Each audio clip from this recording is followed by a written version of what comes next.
Okay, welcome to week 2 of the 1,000 Doors Readathon. I am still going. I'm not making it easy on myself. So, as you saw at the end of my last vlog, I am currently reading a book for the prompt I'm Back, which I chose to interpret as a sequel, and I started reading Crooked Kingdom, which is the sequel to Six of Crows, and I'm 150 pages in. I am flying through it. I truly think that this duology is something so special because it is so fast-paced and so high energy, and every single character is one that I care about, which I've heard some people say they don't love like Nina or Matthias, but I absolutely love every single character in this world, and I'm rooting for all of them. So I am flying through this book. It's one that, as I was going to bed last night, I just kept thinking about it, and I wanted to pick it back up because I wanted to know how it ends. I also wanted to point out, as I start the second vlog, that this readathon can be done in 1 week. So the hosts of the readathon all completed it as a week-long readathon, but they had mentioned you could make it a month-long. And so since a lot of the books on my TBR were like over 400 pages, I wanted to stretch this into a month, which is why I'm just now reading my second book for the readathon on week 2. But I've read other books while this readathon has been going on. So I finished Transcendent Kingdom today. I'm like 70% of the way through Secret History, and now I'm like 50% of the way through Animal Farm. So I'm still reading other books. This readathon is just taking me a little bit longer to get through because I'm picking bigger books, but I'm happy with the books I'm choosing. Clearly, because I'm really enjoying Crooked Kingdom. I'm probably going to try to read a little bit more tonight. I have a little bit of a migraine. It's kind of a bummer, so I think I'm going to shower and then maybe read a little bit more. But overall, in the first 150 pages of this, we wrapped up the cliffhanger from the end of book 1 and have just kind of been building more of a world. So the first book, I don't know that I mentioned it, but the first book focuses on this group of 6 kids or teenagers or whatever who are trying to complete this heist to like stop this war essentially from happening, because these people are trying to use this man's scientific discovery to create an army out of some magical people. And this sequel is focusing more on the political war aspect, while also incorporating all of the like romantic tension and character development that the first book did so well. I'm still loving it. I don't know why I'm so emotionally invested in all of these kids' lives, but I truly am, and I lay in bed thinking about them late at night because I want to continue reading and know that they're all going to be okay. Hello, all you cool cats and kittens. I am currently just getting home from work. It is, I don't know, 4:45. I'm so tired. But I thought, I don't know if you can see it behind me, but my book of the month box showed up. So I thought I would unbox it for you. I'm literally so excited. Oh my gosh. So when you first open it up, every month it says, "You've got great taste." I freaking love it. Okay, so my book of the month choice for November was These Violent Delights by Chloe Gong, and this is a Romeo and Juliet retelling set in the 1920s in Shanghai, where a plague has broken out among society, and these two dueling houses have to kind of work together or everyone will die from the plague. So it sounds very good. It was in the Goodreads Choice Awards, and when it popped up as a book of the month choice, I had to get it. It is a young adult fantasy, which I've really been loving recently, so I'm so excited. Then I did an add-on this month and got Beasts of Extraordinary Circumstance by Ruth Emmy Lang. And this is a book that I know nothing about, and I don't think I'm going to like explore what it's about, because I've heard that it's very fantastical, it's very reminiscent of childhood stories. So I'm kind of just gonna go into this blind, but I loved the cover, and the inside flap says, "Finding Magic in the Ordinary." So I am so excited that I added this on for this month. Ooh, something I didn't know about this is that the author lives in Columbus, Ohio. Shout out to Columbus. That's exciting. And then something kind of cool that I got this month, because I had a friend use my book of the month code, and I got these pins. So you can see their little like emoji, book emoji pins is what they're called. And I'm so excited. I don't know where I'm gonna put them. Maybe on my denim jacket, but I'm just excited to get some free stuff. Okay, so let's talk about what I've been reading, because it hasn't been much. I had my migraine last night, didn't read much of this book, but I did get to page 190 of Crooked Kingdom. I am obsessed. I never want to stop reading this book. I think that it's gonna be one that wrecks me, because I do feel so immediately attached to these characters and these relationships. The relationships that started in Six of Crows are continuing in this book, but in a deeper way, and they are discussing more of their issues and more of their concerns with each other, and I'm just loving it. I am 80% of the way done with The Secret History. I'm very unsure about how I feel about that. I'm flying through it. I'm really loving it. Like, I want to go back to it, but I hate all of the characters, which I know is like the point. None of them are good people, and we're supposed to hate them, but it makes me very conflicted on how I feel about the book overall. So I'm in the last chapter, which the last chapter is like 150 pages long. So I'm eager to get into that. I also DNF'd a book today. I DNF'd Animal Farm. I think that I started it because I just wanted to get done with it. It's on my TBR, my physical TBR, and it's the shortest book. It's only about 150 pages. So I thought if I listened to the audiobook, I could fly through it, but I wasn't listening, and I don't really care to go back and read it right now. I think at some point I might, but for now I'm gonna DNF it, and I picked up the audiobook for Spark of Light by Jodi Picoult, who is one of my like all-time favorite authors. I own the most of her books out of any author that I have, so I am very excited to get into that. So I have to film a video before Brent gets home in 20 minutes, and it is my October wrap-up. We're week 2 of November, but I haven't filmed it yet. Listen, life's been hard. There's a pandemic, there's a resurgence of the pandemic, there was an election going on, I've had migraines more than usual. It's been a long few weeks. So I'm finally gonna film my wrap-up. And then I will be spending my evening reading and making dinner. So I will see you in a little bit. I'd meet a man and I'd follow him blindly.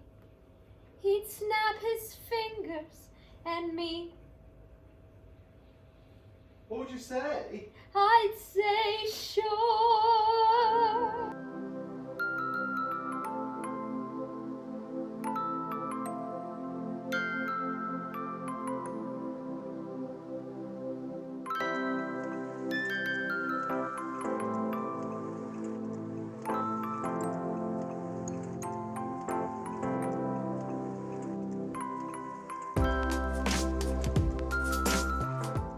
Okay, so I finished, like 335 pages of Crooked Kingdom.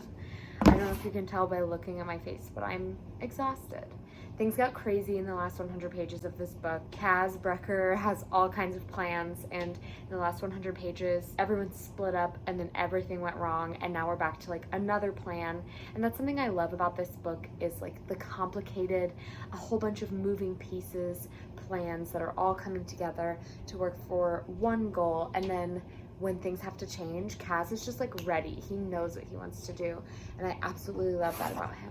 I also love that this book has 6 different characters that I love equally, and that each of them brings a different important piece to the team. I think that this is just such an epitome of found family trope. Like, they all work together so well, they fit together really well, and they all bring something to the table that nobody else brings. I don't know, I'm just really, really loving it, and I know that Six of Crows is one of my all-time favorites, and so I have about 200 pages left, but I already know that this is going to be one of my all-time favorites as well. Well, I guess depending on how it ends. We'll see. Anyway, I am going to go upstairs, get ready for bed, have a nice night, and I will see you tomorrow. Okay, so I just got home from work. It is Wednesday, and I am getting ready to do an online fitness class. So I made some room in my living room. I'm getting ready to do that, and that starts at 5, and it's 4:40. So I'm going to spend the next 15 minutes reading as fast as possible so that I can have a little bit more read by the time that I start my fitness class.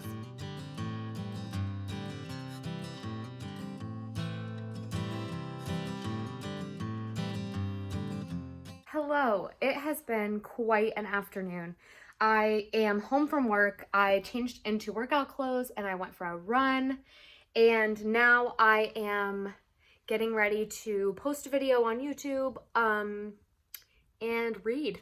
Hopefully I can get a pretty good chunk of Crooked Kingdom finished tonight. I only have about 200 pages left, so I'm definitely going to finish it either today or tomorrow. It really just depends on how tonight goes. So I'm going to catch up real quick with you on what I've been reading and what I finished. Oh, my workout yesterday made me so sore today. Oh God, I'm an old lady. So let's talk about A Spark of Light, because I listened to the audiobook for this today on my run and on my trip to and from work, and I am now 250 pages in.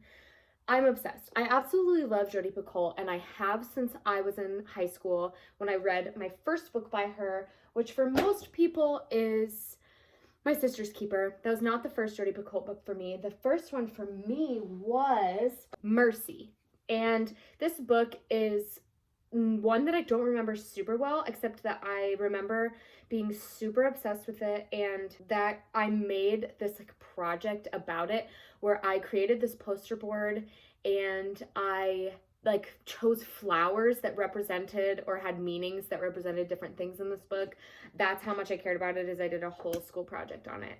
That was in I don't know, my freshman year, maybe 8th grade. So I've been a Jodi Picoult fan forever, and here I will give you a glimpse of my Jodi Picoult shelf. So she takes up this whole bottom section, and I am missing one of my Jodi Picoult books right now, but that's okay. I'll survive without it.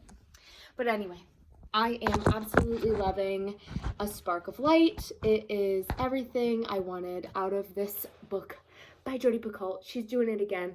The narration style, they switch characters and switch perspectives so often, and so many of the characters have differing opinions on abortion stances, on what brought them there today, and just different aspects. All of them have such different life stories.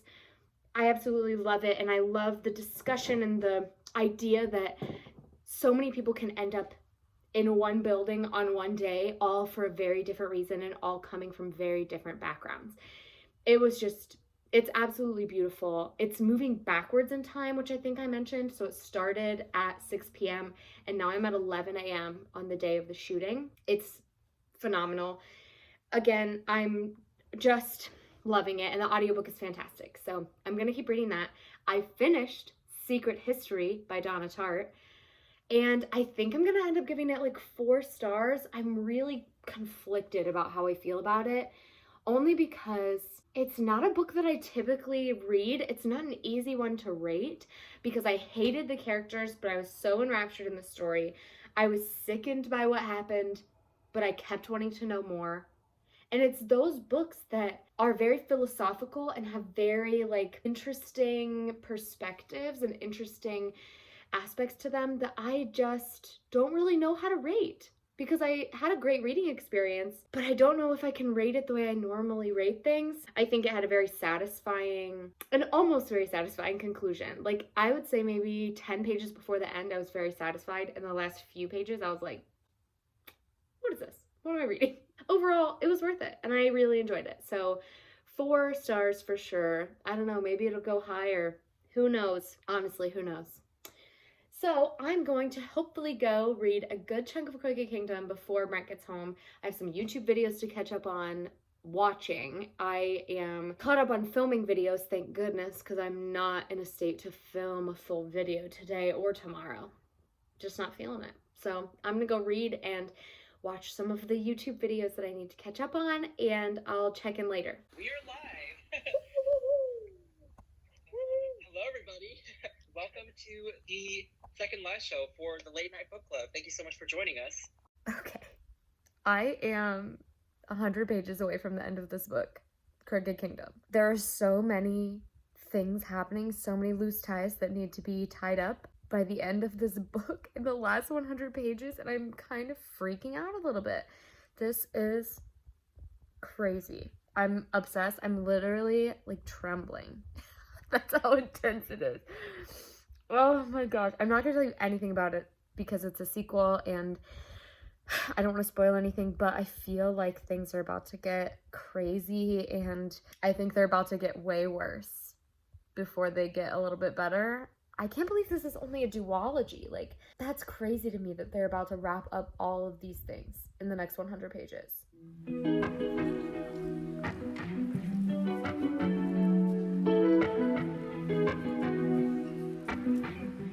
The real question, are all of these reading vlogs just gonna be me crying? Because I'm starting to think that might be the move. I have 40 pages left, so I'm gonna go finish it, but I'm a little distraught. I just finished Crooked Kingdom by Leigh Bardugo. If you are looking for a young adult fantasy that is action-packed and your heart will never stop racing and you'll be in love with every single character and want the best for every single one of them, this is the book for you. They all are just dealing with so much and so many past traumas, and they are becoming who they want to be. They're becoming the best versions of themselves and discovering what they want from life along the way. It's just, they're all cinnamon rolls and beautiful, sweet little babies, and I want them all to succeed. Oh, what a book. So what I'm going to do now that I finished it is go back to the video that Meg posted for prompt 2, and I'm going to find out what prompt 3 is going to be. Okay, so I pulled up Meg's prompt 2 video, and I'm going to go to the end screen and find out what my prompt is for prompt 3. Bookmark this video so you can come back to it once you've read it. Once you have, you want to see an end screen asking you if you guessed where this book was going. See you in a bit. I saw where it was going. Okay, I'm gonna pause it because the options are no, yes but I didn't mind, yes, or DNF. So here's the thing. I did guess a major plot twist and I'm big mad about it. Not like it was bad or like it was badly written.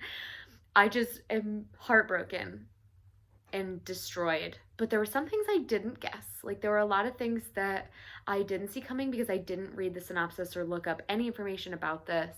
So I think rather than choosing no or yes, I didn't mind, I'm gonna go right in the middle and say yes, because that's just a nice neutral in between prompt. Okay.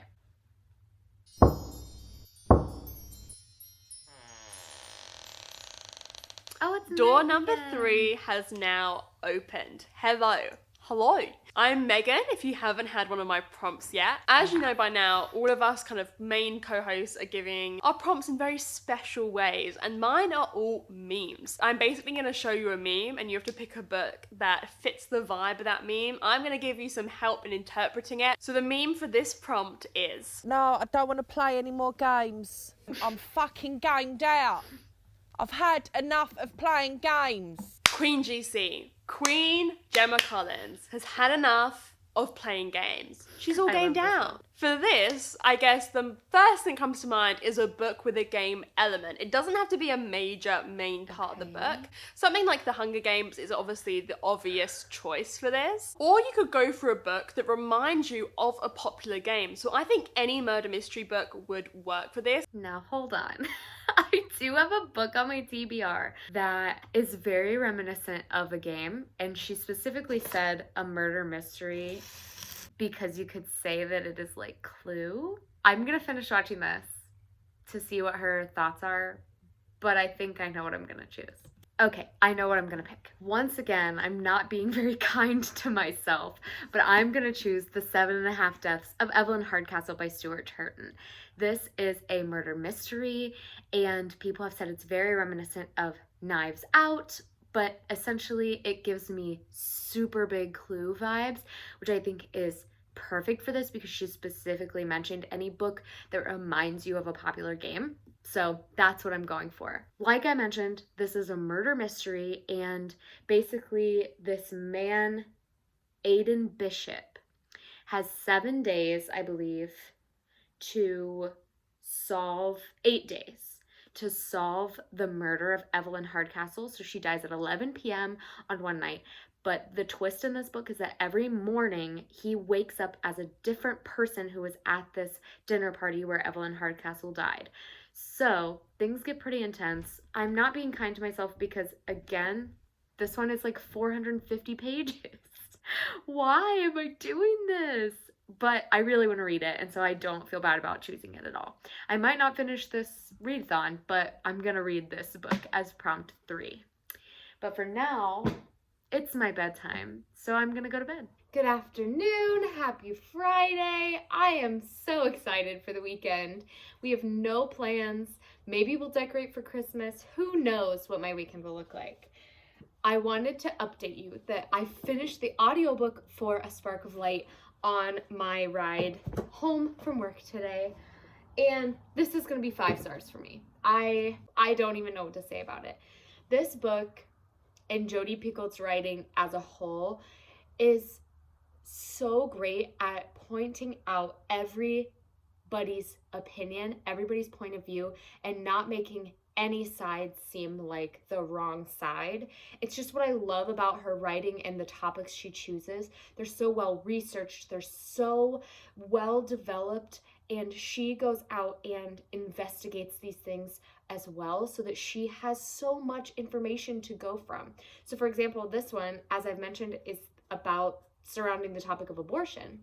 And she went to different abortion clinics. She sat down with pro-life people. She sat down with doctors who perform abortions, one of whom was a devoutly religious man, and she observed abortions at different week intervals. So she has personal knowledge that surrounds the topics that she is investigating and she's writing about. She doesn't just pick a topic and write about it from nowhere. So let's talk about the characters in this. So diverse. There are characters of a bunch of different races. There are characters of different ages, different religions. The way that all of the characters are written makes you care about all of them and understand every single perspective. You want to know what happened to the characters and what brought them all there that day. And let me just say, this book goes backwards in time, as I mentioned. It starts at 6 p.m., which is kind of the end of this hostage situation. But that chapter ends with a plot twist or with a cliffhanger, and then it goes to 5 p.m. So you don't really know what happened at the end of the standoff until the very end of the book. And the way it all wraps up was just absolutely gorgeous. The plot twists in this absolutely shook me. They mostly happened on the last few pages, and it was astounding the way it all came together and all of the characters were connected in some way. Not just that they all were at this place in one moment, but all of their stories connected to each other, which I thought was fantastic. All of the characters also had a very diverse voice, a very clear voice. They are not all written exactly the same. For example, one of the characters, Izzy, comes from a very poor background, and her writing and her opinions and her thoughts in her sections were so influenced by that background.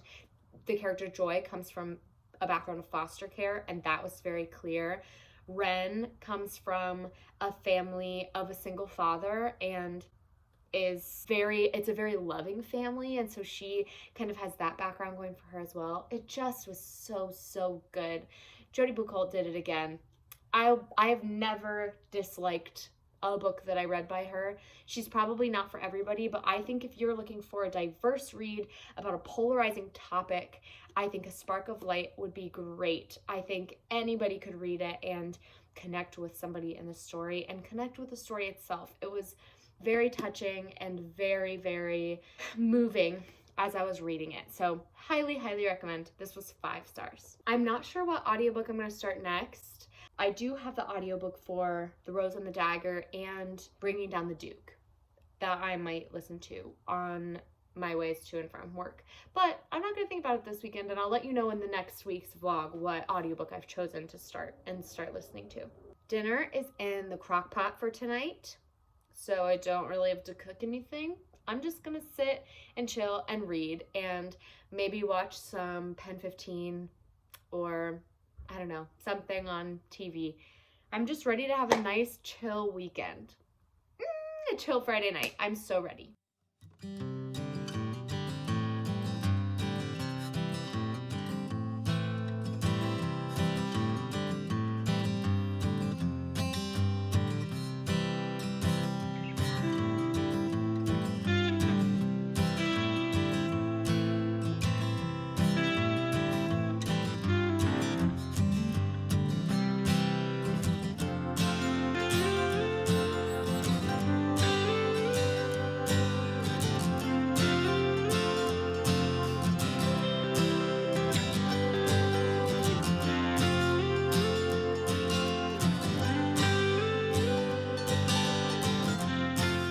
Okay, it's Saturday, and today will be my last day checking in with you about this week of reading for the 1,000 Doors Readathon, and then tomorrow we'll start my 3rd vlog. So I thought I would check in with you, update you on what's going on in my life.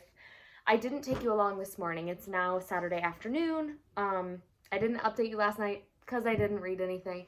I was feeling kind of down, and Brent and I just had a nice night together. And then today I've been out and about. We went to breakfast, and then we had to get some Christmas shopping done.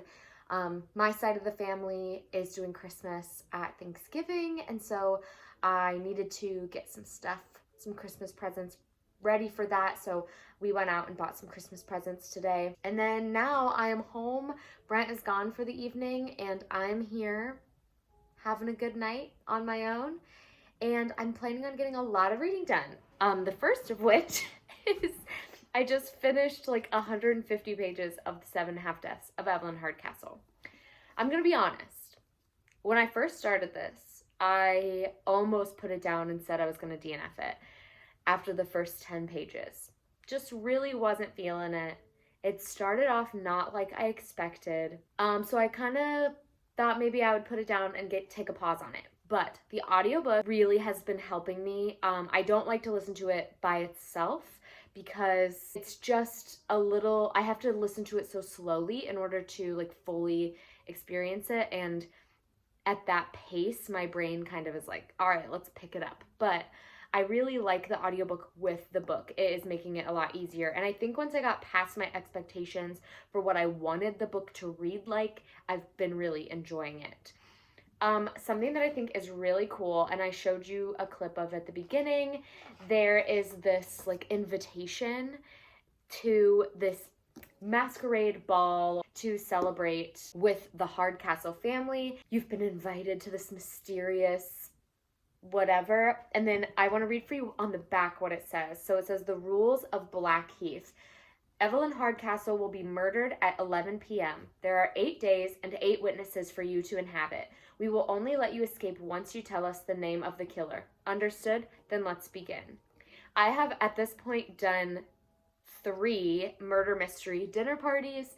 Of course, I'm an actress, and so my friends are all fantastic actors and actresses, and we love to do murder mystery parties. So I love the murder mystery dinner party setup of this book. I think that it is such a fantastic premise for a book. I think it doesn't ever get old.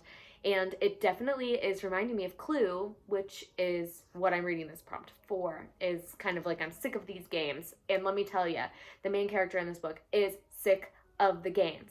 So let's talk a little bit about what the book has been about so far. So you know from the back that Evelyn Hardcastle is going to die at 11 p.m. and that this person has 8 days to kind of solve it. But it's so much more intricate than that. It's not just like, oh, you have 8 days. It's anytime he falls asleep, he wakes up in another body. So even if he takes a nap, so it's very complicated to explain. I'm not even going to try. But if you love complicated murder mysteries, this might be up your alley. But there's also a plague doctor who kind of seems to be like the puppet master. There is more than just this main character who is trying to solve the murder. There are 3 people who are living out lives in these 8 different people trying to solve the death of Evelyn Hardcastle and trying to solve her murder. And essentially only one of them, whoever can find the murderer first, gets to leave Blackheath, which is where this dinner party is happening. So there's extra elements to this book that aren't just the basic murder mystery that you might be expecting, and I'm really, really enjoying those. Let's talk a little bit about the fat shaming, because I have seen some booktubers not mention it at all, and some DNF it because of the fat shaming, and a couple have given it very low ratings, like 1 or 2, because they are very put off by the fat shaming. What it is, there's a character in this book that when the main character wakes up in his body, he's overwhelmed by the amount of weight that's on him.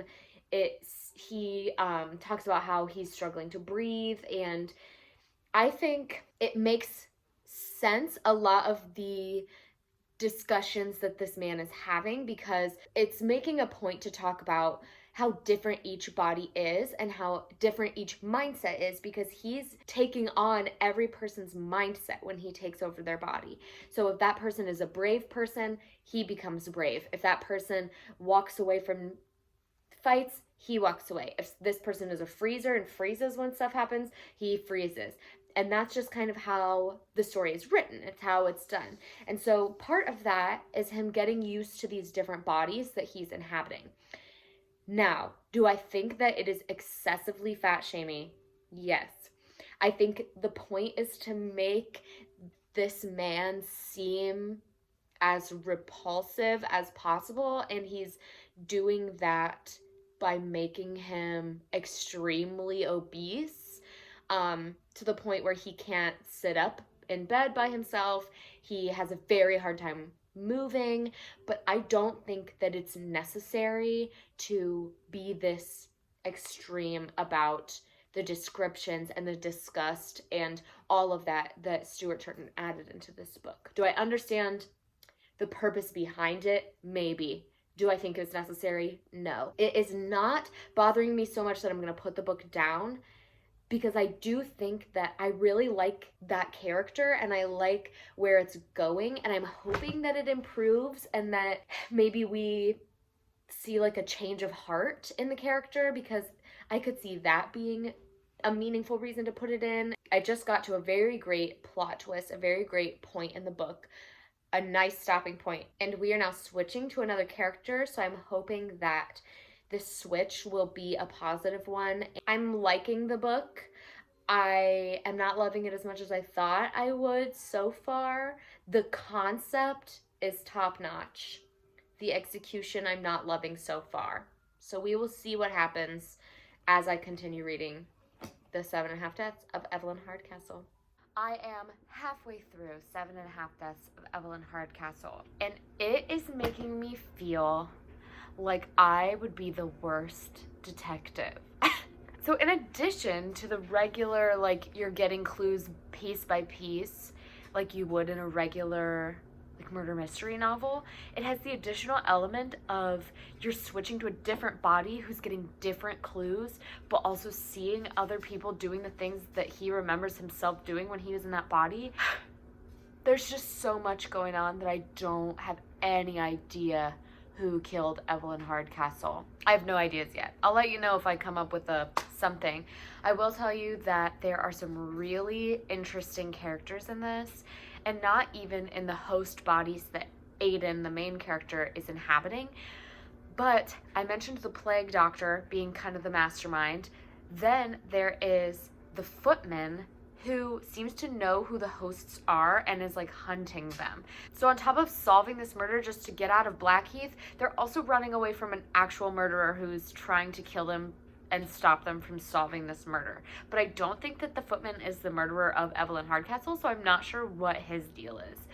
And then there is Anna, who I don't think I've mentioned before, but Anna is this woman who's not in a host body. She's just herself, but she's trapped at Blackheath, and she's like trying to help Aiden, and they have some kind of relationship.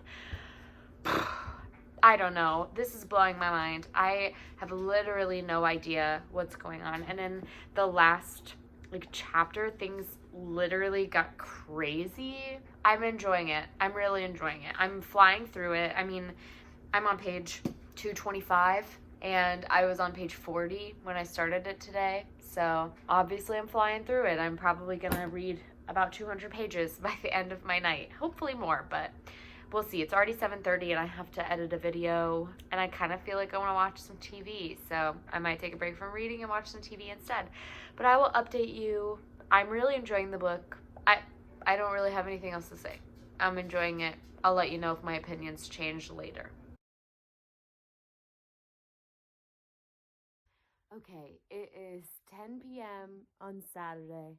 I just reached the end of day 6 of the 7.5 Deaths of Evelyn Hardcastle, and there are 8 days total. I just finished up to page like 300 or something. So I'm probably gonna finish it in the next couple of days, and I'm very excited about that because I think that it's making me more and more curious about who the murderer is and what the point of the book is, because I'm still not 100% certain why this Aiden Bishop man is at Blackheath and why he's involved in this.